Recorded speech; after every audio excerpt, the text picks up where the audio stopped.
आम्ही साधन हे जे सांगितले, तेची शरीरी जिही केले, ते आमुचेनी पाडे आले निर्वाळले या. आम्ही जे अष्टांग योग साधन सांगितलेले आहे, ज्याने आपले शरीर बनवलेले आहे, ते पुरुष योग साधनेमुळे परिशुद्ध झाल्यावर माझ्या योग्यतेला आलेले असतात. परब्रह्माचेनी रसे देहाकृतीची येनी मुसे, वोती व जाहले तैसे दिसती अंगे. जणू काही परब्रह्माचा रस देहरूपी आकृतीच्या मुशीत ओतून तयार केलेले पुतळे जसे असावेत, तसे ते योगी पुरुष शरीराने दिसत असतात.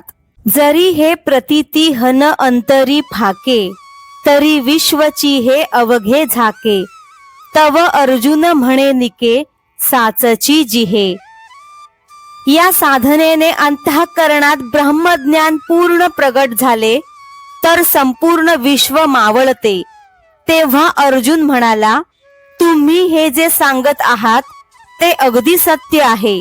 का जे आपण आता देवो, हा बोलिले जो उपावो, तो प्राप्तीचा ठावो म्हणून घडे. कारण हे देवा, आता आपण जी योगरूप साधना सांगितली ते ब्रह्मप्राप्तीचे स्थान आहे. म्हणून या उपायाने ब्रह्मप्राप्ती होते. इये अभ्यासी जे दृढ होती, ते भरवसेनी ब्रह्मत्वा येती. हे सांगती याची रीती कळले मज. आपण जो हा राजमार्ग सांगितला, त्या राजमार्गावरून चालणाऱ्यांना ब्रह्मप्राप्ती होते, हे आपल्या उपदेशाने मला समजले.